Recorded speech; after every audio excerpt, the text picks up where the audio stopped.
It all started on a quiet Sunday morning when I stepped outside to check on my property, coffee in hand, enjoying the peaceful breeze, until I noticed something unbelievable. Right in the middle of my land, a massive hole had been dug, and workers were busy pouring concrete. My confusion quickly turned into rage when I spotted a familiar figure, Karen, the HOA president, standing there like she owned the place. I marched toward her, my voice firm. "What do you think you're doing on my property?" Karen, without missing a beat, smirked and said, "Oh, relax. It's just a community swimming pool. You should be grateful. It'll raise property values." Grateful for an unauthorized pool on my land? I was stunned by her arrogance. Here's the thing about Karen. She wasn't just an HOA president. She was a control freak who treated the neighborhood like her personal kingdom. For years, she bullied homeowners with random fines, enforced ridiculous rules, and made everyone walk on eggshells. But this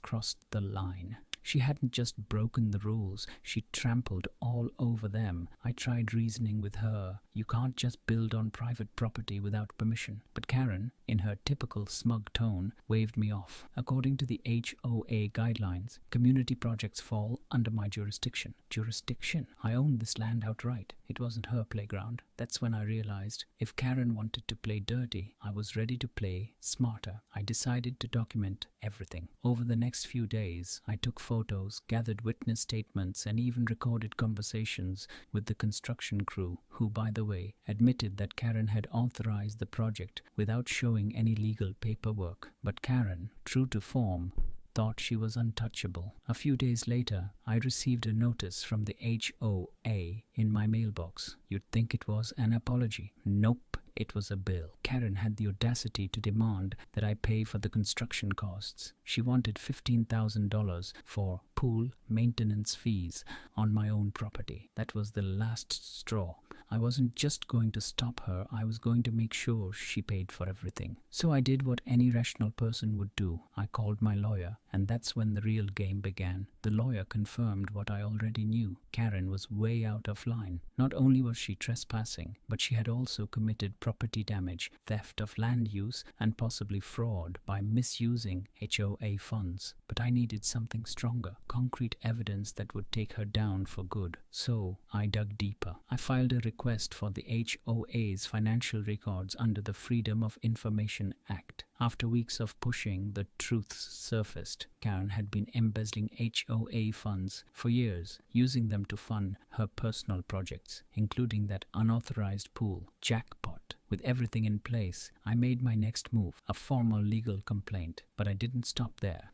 I contacted the county's zoning board, who were more than happy to investigate Karen's illegal construction. And just for good measure, I tipped off a local news station because if Karen wanted attention, I was going to give it to her in full force. The day everything imploded was glorious. Karen was mid-inspection, parading around the pool like it was her personal achievement. When the county inspectors, law enforcement, and a news crew arrived, you could see the color drain from her face as the officers approached, and when they slapped her with multiple charges, including criminal trespassing and embezzlement, I couldn't help but smile. Karen tried to talk her way out, but the evidence was undeniable. My recordings, the stolen funds, the unauthorized permits, it was all there within minutes. Karen, the once untouchable HOA tyrant, was being led away in handcuffs. And me? I stood by the pool, my land, knowing that I had not only reclaimed what was mine, but had also put an end to Karen's reign of terror. But little did I know, this was just the beginning of the chaos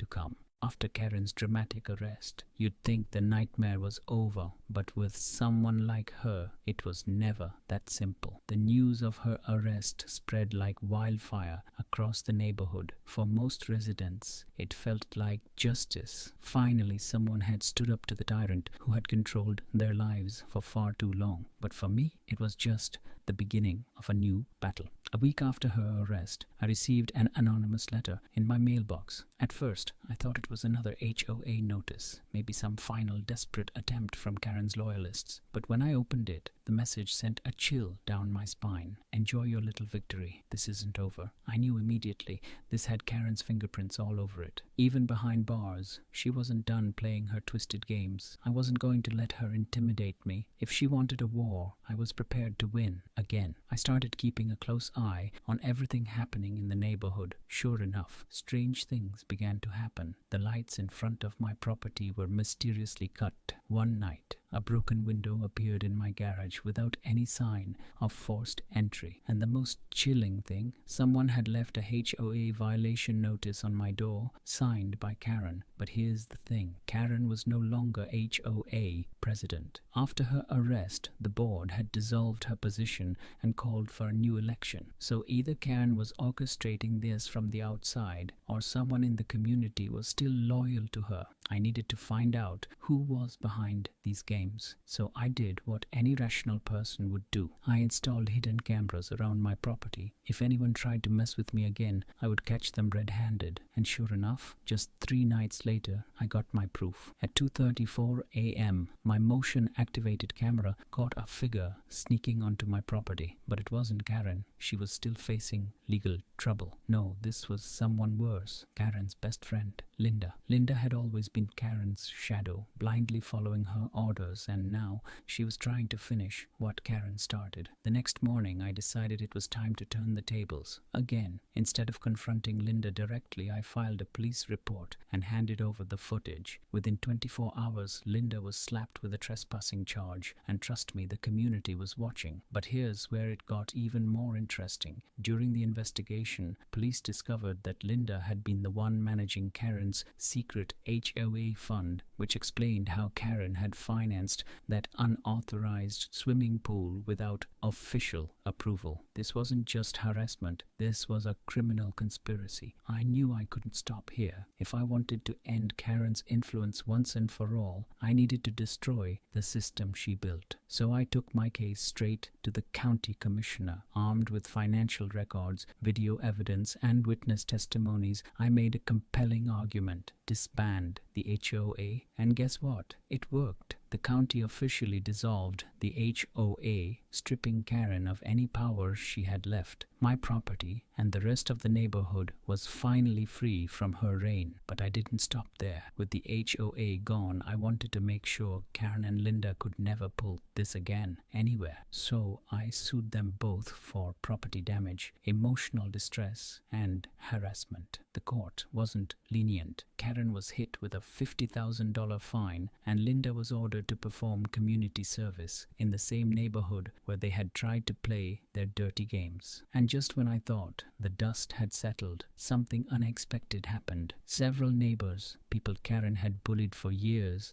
approached me with their own stories. They wanted to band together and turn the former HOA clubhouse into something positive, a community center where everyone had a voice. So with the community's support, we turned the place that had once been a symbol of Karen's control into a safe space for everyone. No more unfair rules, no more petty fines, and best of all, no more Karen. But if you think that's the end of the story, you might want to think again, because people like Karen, they don't go down without a fight. And something told me this wasn't the last I'd see of her. Just when I thought things were finally settling down, life had one more twist waiting for me. After dismantling the HOA's corrupt system and exposing Karen and Linda's schemes, I felt like I could finally breathe. But if you've ever dealt with HOA Karen, you know they don't just disappear quietly, and this time she came back with a vengeance. It all started with a mysterious letter again. This one wasn't anonymous. It was an official notice from a law firm representing Karen. She was suing me for defamation and property interference. That's right. After trespassing, building an unauthorized pool, and trying to sabotage me, she had the audacity to try and play the victim. At first, I laughed. Surely no judge would take Karen's case seriously after everything that had come to light. But when I read deeper into the paperwork, I realized this wasn't just a bluff. Karen had hired a high-powered attorney, and they were dead serious about dragging me into a long, messy legal battle.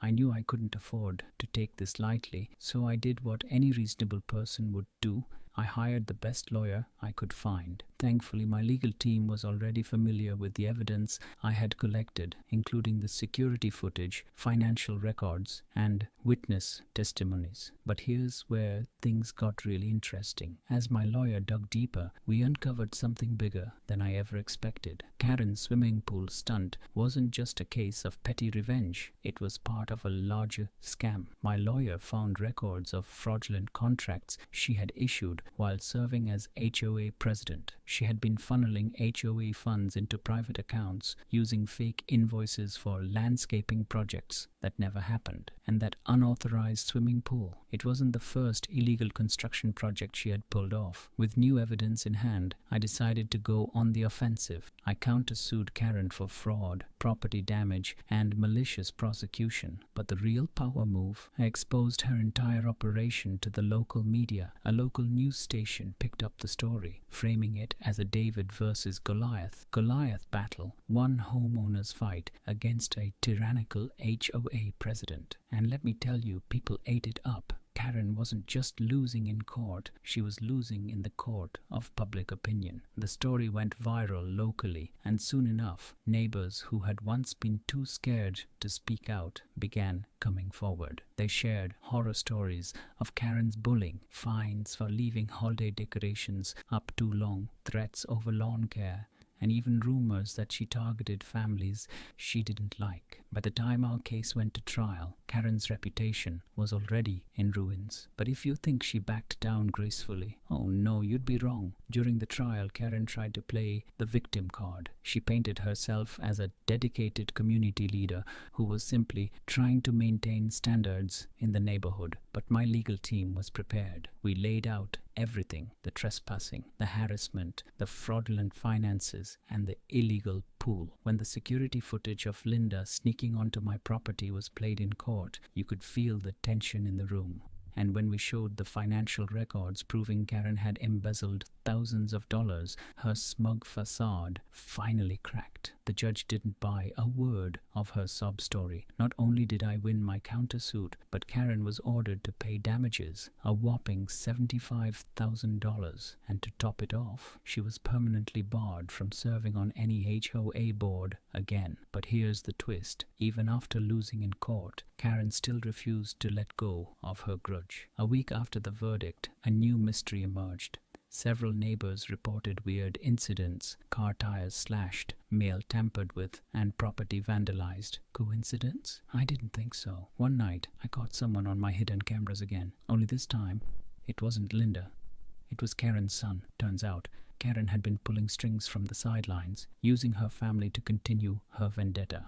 This time, I didn't just go to the police. I took the footage straight to the district attorney's office. With the evidence in hand, they opened a criminal investigation against both Karen and her son for stalking and vandalism. The best part, by this point, Karen's former allies were jumping ship. Even her most loyal supporters wanted nothing to do with her after the media storm and legal fallout. It was as if the entire neighborhood had collectively decided they were done being controlled by a power-hungry tyrant. And as for me, I wasn't just free from Karen's harassment, I'd become something of a local hero. Neighbors I barely knew stopped by to thank me for standing up to her. We turned the old HOA clubhouse into a community space where people could gather without fear of ridiculous rules. And Karen, she faded into obscurity, a cautionary tale for anyone who thought they could bully their way through life. But between you and me, I always keep one eye open, because if there's one thing I've learned, it's that HOA Karens never stay down for long. Just when I thought the Karen saga was finally over, life had one more unexpected twist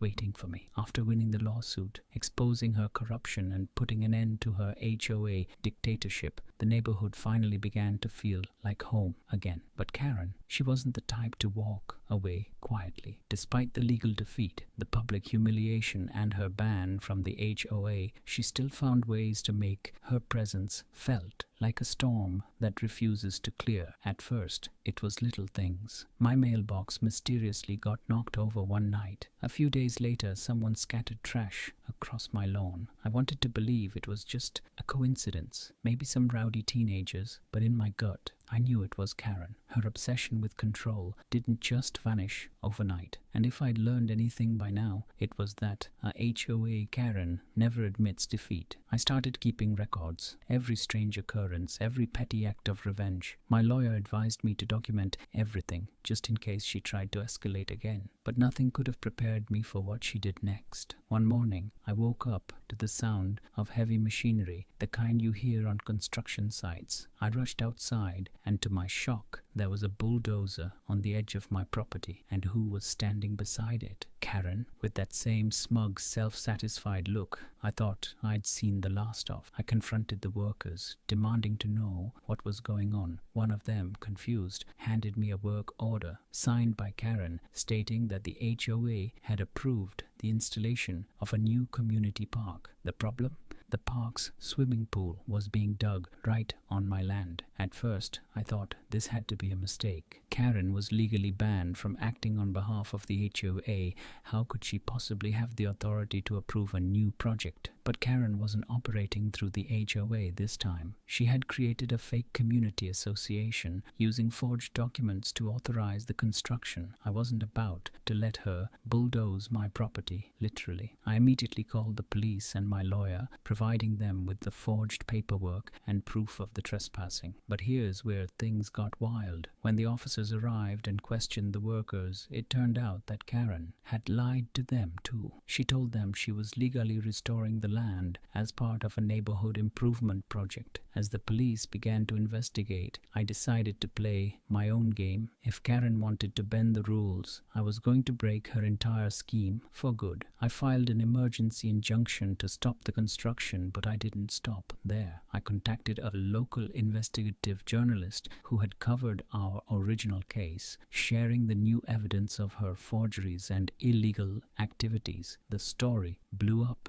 again. This time, the public outrage was even stronger. People couldn't believe that, after losing in court, Karen still found ways to harass and manipulate. Neighbors began sharing new complaints, revealing that Karen had been running a fake HOA behind the scenes, collecting bogus fees, and threatening legal action against anyone who questioned her. Karen's arrogance finally caught up with her. With the media attention and legal pressure mounting, law enforcement expanded their investigation. This wasn't just trespassing anymore. They uncovered evidence of identity theft, document forgery, and financial fraud. And when the truth came out, Karen was arrested, charged with multiple felonies. Her downfall wasn't just satisfying, it was spectacular. The same woman who tried to destroy my life with power trips and petty revenge was now facing prison time. The HOA, now under new leadership, voted to permanently ban her from ever stepping foot on community property again. But here's the real kicker. After Karen's arrest, investigators found hidden records dating back years, exposing how she had embezzled